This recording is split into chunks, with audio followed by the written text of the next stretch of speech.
খবর সংগ্রহ করতে গিয়ে যে 24 ঘন্টার সাংবাদিক সোমা মাইতি তিনি মার খেলেন, আহত হলেন চিত্র সাংবাদিক। আচ্ছা, বাইরে আছে। বাড়িতে কেউ নেই না আমার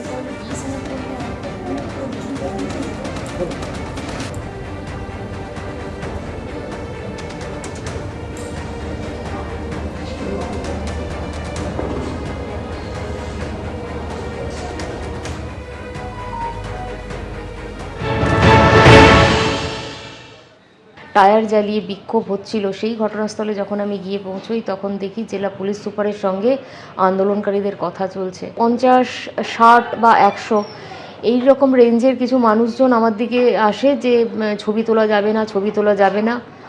এবং তারপরে আমি সঙ্গে সঙ্গে আমার ক্যামেরা পার্সনকে বলি চল এখান থেকে বেরিয়ে যাব, এবং আমরা দুজনেই তখন সেখান থেকে বেরিয়ে আসছিলাম।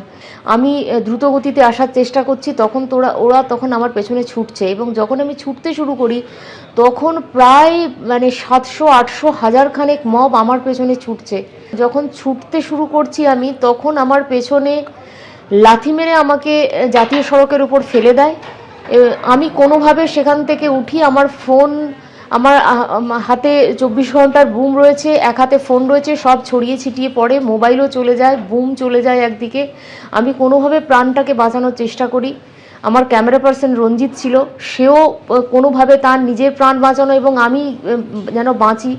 মাথায় প্রচণ্ড মারধর করে, এগুলোতে সমস্ত ঘুষি মারে, চুল টেনে ধরে, চুলকে পেঁচিয়ে দেয় একদম, এবং আমি যেন কোনোভাবে যেতে না পারি। চুল ধরে টানছে, জামা ধরে টানছে, এবং শারীরিকভাবে নিগ্রহ করার চেষ্টা করে। একাধিক জায়গায় পুলিশকে বলি যে কোনোভাবে আপনাদের গাড়িতে একটু রেস্কিউ করুন, এই মব থেকে না হলে আমরা কোনোভাবে বাঁচতে পারবো না। এবং পুলিশ কিন্তু কোনোভাবেই এগিয়ে আসেনি, এবং যখন পুলিশকে আমি বলছি তখন বলছে না, এই স্পট থেকে আমরা কোনোভাবেই বেরিয়ে যেতে পারবো না, আপনারা নিজেদের কিভাবে যাবেন টোটো করে দেখুন। সিএ এবং ওয়াকফ অশান্তি ফিরল মুর্শিদাবাদের বেলডাঙ্গায়। ঝাড়খণ্ডে পরিযায়ী শ্রমিকের রহস্য মৃত্যুতে প্রতিবাদের নামে তাণ্ডব চলল দীর্ঘক্ষণ ধরে। নৈরাজ্যের বেলডাঙ্গায় ঘন্টার পর ঘন্টা রেল অবরোধ হয়ে রইল, জাতীয় সড়ক অবরোধ হয়ে রইল।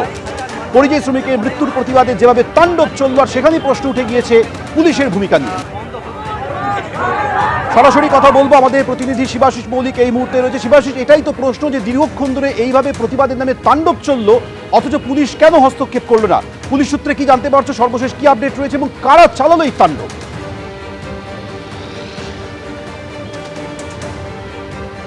একদমই তাই সোমেন, এই প্রশ্নটাই সকলের সামনে উঠে আসছে যে কারা চালালো এই তাণ্ডব।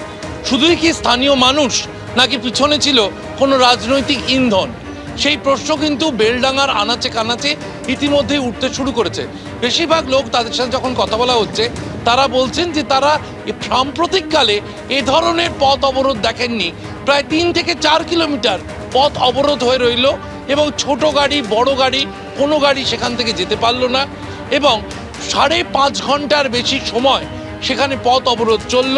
জেলা পুলিশ প্রশাসন তাদের বেশ কয়েকজন সেখানে উপস্থিত থাকলেন, তারা আলোচনা চালালেন, কিন্তু 5.5 ঘন্টার বেশি একটা জাতীয় সড়ক, আমরা এই মুহূর্তে যেখানে দাঁড়িয়ে রয়েছি 12 নম্বর জাতীয় সড়ক, এবং এই জাতীয় সড়ক কিন্তু বিশেষভাবে তাৎপর্যপূর্ণ, কারণ দক্ষিণবঙ্গ থেকে উত্তরবঙ্গ যাওয়ার জন্য বিশেষ গুরুত্বপূর্ণ এই পথ, এই 12 নম্বর জাতীয় সড়ক। যে 12 নম্বর জাতীয় সড়ক অবরোধ করে রাখা হলো ঘন্টার পর ঘন্টা, এবং সংবাদ সংগ্রহের ক্ষেত্রে বিভিন্ন সময় কিন্তু বিভিন্ন সময় ছবি তুলতে দেওয়া হচ্ছে না, কথা বলতে দেওয়া হচ্ছে না। সেই যে সারাদিনের যে তাণ্ডবের ছবিটা আমরা এই বেলডাঙ্গায় ফুটে উঠেছে, সেই ছবি কিন্তু বিকেলেও বিভিন্ন জায়গায় দেখা গেল যে বাধা দেওয়া হচ্ছে, এবং এখনো পর্যন্ত কিন্তু কার্যত থমথমে বেলডাঙ্গা। বিভিন্ন জায়গায় যান চলাচল শুরু হয়েছে, বিকেলের পর থেকে আমরা জানি যান চলাচল শুরু হয়ে গিয়েছে, কিন্তু কোথাও একটা চাপা অশান্তি, চাপা উত্তেজনা এখনো রয়ে গিয়েছে বেলডাঙ্গাতে। শিবাশিস, তুমি আমাদের সঙ্গে থাকো। ওয়াকফ অশান্তি ফের ফিরল মুর্শিদাবাদের বেলডাঙ্গায়। কয়েক মাস আগে যেভাবে ওয়াকফ নিয়ে অশান্ত হয়ে উঠেছিল মুর্শিদাবাদের বিভিন্ন জায়গা, আজ বেলডাঙ্গায় এক পরিযায়ী শ্রমিকের, ঝাড়খণ্ডে পরিযায়ী শ্রমিকের মৃত্যুর প্রতিবাদে পরিস্থিতি উত্তপ্ত হয়ে ওঠে। ঝাড়খণ্ডে পরিযায়ী শ্রমিকের রহস্য মৃত্যুতে প্রতিবাদের নামে তাণ্ডব চলে। নৈরাজ্যের বেলডাঙ্গায় ঘন্টার পর ঘন্টা রেল অবরোধ হয়, জাতীয় সড়ক অবরোধ হয়।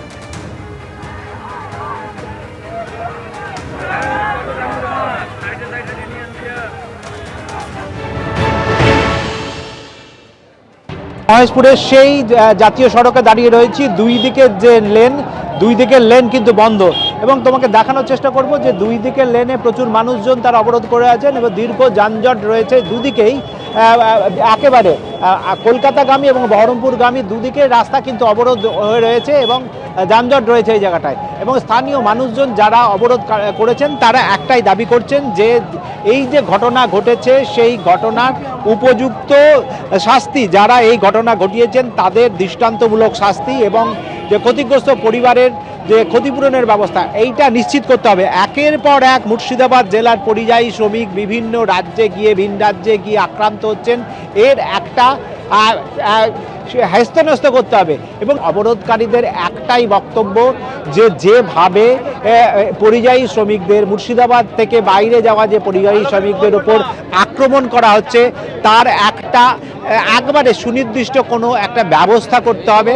এইভাবে একের পর এক পরিযায়ী শ্রমিক এবং তার পরিবারের ওপর আক্রান্ত হওয়ার ঘটনা আর মেনে নেওয়া যায় না বলে তাদের এই দাবি, এবং তারা চাইছেন যে একেবারে এই যে ঘটনাটা ঘটেছে ঝাড়খণ্ডে তার দৃষ্টান্তমূলক শাস্তির তারা দাবি জানিয়েছেন।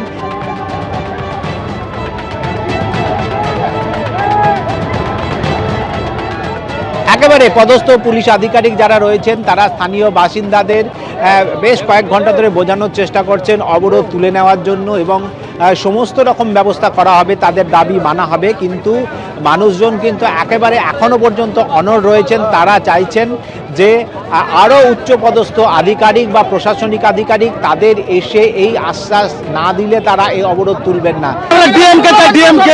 ডিএম ছাড়া আমরা অবরোধ উঠবে না, এখানে বললে মারছে। আমরা কি দেশের নাগরিক না? আমাদের রক্ত মাংস নাই, আমাদের স্বাধীনতা নাই। স্বাধীন দেশে আমরা এখানে ডিএম কে চাই, মুখ্যমন্ত্রীকে চাই।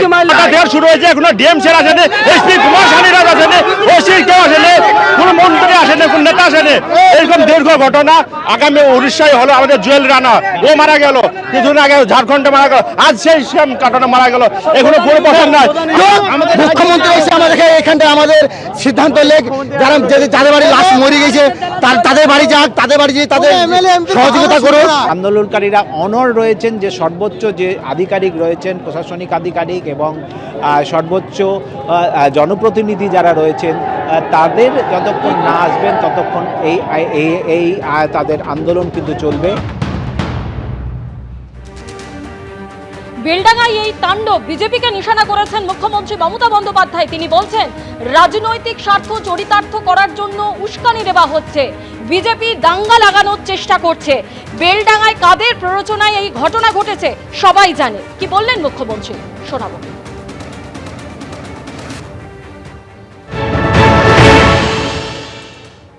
বেলডাঙ্গা আপনারা জানেন কাদের কাদের প্ররোচনা আছে, আমি আর নতুন করে বলতে চাই না। ফ্রাইডে জুম্মাবার পবিত্র বার, যেমন শিবেরও বার, মা দুর্গারও বার, সন্তোষী মাতারও বার, তেমনি ফ্রাইডে জুম্মার নেওয়া যায়। এখন যদি দুর্গাপুজো দেখতে এসছে কোটি কোটি লোক, সেখানে আপনি যদি একটা মাইক লাগিয়ে দেন তাহলে সবাই শুনবে। তো ফ্রাইডে জুম্মাবার এমনি সংখ্যালঘুদের কাছে একটা সেন্টিমেন্ট আছে, সেখানে সবাই ফ্রাইডে জুম্মার নামাজ করতে এসছে। এখানে কেউ কেউ যদি তার রাজনৈতিক চরিতার্থ করবার জন্য উস্কে দেয়, সংখ্যালঘুদের ক্ষোভটা স্বাভাবিক। মাইগ্রেন্ট লেবারদের উপর যে অত্যাচার হচ্ছে প্রত্যেকটা কেস আমরা টেক আপ করছি, এফআইআরও হয়েছে প্রত্যেকটা, আমরা অ্যারেস্টও করব, অ্যারেস্ট আমরা করছি এবং করব। মাইগ্রেন্ট ওয়ার্কার যাদের উপরে অত্যাচারিত হচ্ছে সব পরিবারকে আমরা সাহায্যও করছি, করব। কিন্তু যা করছে সেটা অন্যায়, এবং এটা বিজেপি রাজ্যগুলোতে হচ্ছে। তাহলে বিজেপি বাংলায় কি করে বলে যে আমাদের ভোট দিন, যেখানে অন্য রাজ্যে বিজেপি আছে, বাংলা বললেই তার উপর অত্যাচার করা হচ্ছে, সেখানে তারা কি করে আশা করে যে বাংলার মানুষ ওদের পাশে থাকবে? এই 2 মাসে 200 বার নোটিশ এসছে, বিএলওরা প্রেসারে পাগল হয়ে যাচ্ছে, ইতিমধ্যে 100 জনের মতো লোক মারা গেছে। এটা আপনাদের বুঝতে হবে কি সাংঘাতিক সিচুয়েশন। এরা ইচ্ছা করে বাংলায় দাঙ্গা লাগানোর চেষ্টা করছে, বিজেপির প্ল্যান এটা। নিজেরা ভোটে পারবে না তাই ভোট পাকাচ্ছে, করছে লুট, বলছে ঝুট। এদিকে আজকের ঘটনা নিয়ে শুভেন্দু অধিকারী বলছেন শুক্রবার হলে ওরা জমায়েত হয়, নিজেই বলেছেন মুখ্যমন্ত্রী। এটাই হচ্ছে রাজ্যের হাল, বললেন বিরোধী দলনেতা। পুলিশ মন্ত্রী নিজে বলে গেছেন শুক্রবার সব ছাড় আছে, উনি নিজেই বলে গেছেন যে শুক্রবার দিন ওরা একটু জমায়েত টমায়েত হয়, একটু প্রতিবাদ করে। এইটা হচ্ছে পশ্চিমবঙ্গের পুলিশ মন্ত্রী তথা মুখ্যমন্ত্রীর বক্তব্য। এই হচ্ছে রাজ্যের বর্তমান অবস্থা। এই অবস্থার পরিপ্রেক্ষিতে আমরা ভারতীয় জনতা পার্টি মনে করি যে অবিলম্বে এর বিরুদ্ধে সমস্ত সাংবিধানিক প্রতিষ্ঠানগুলি তাদের এগিয়ে এসে পশ্চিমবঙ্গের সাধারণ জনগণ সরকারি সম্পত্তি স্বাভাবিক জীবনযাপন করার ক্ষেত্রে যে পরিবেশ পরিস্থিতি তৈরি করেছে তৃণমূল কংগ্রেসের গুন্ডারা পুলিশকে দর্শক বানিয়ে, এর বিরুদ্ধে যথাযথ ব্যবস্থা গ্রহণ করা হোক। এবিপি আনন্দ, এগিয়ে থাকে, এগিয়ে রাখে।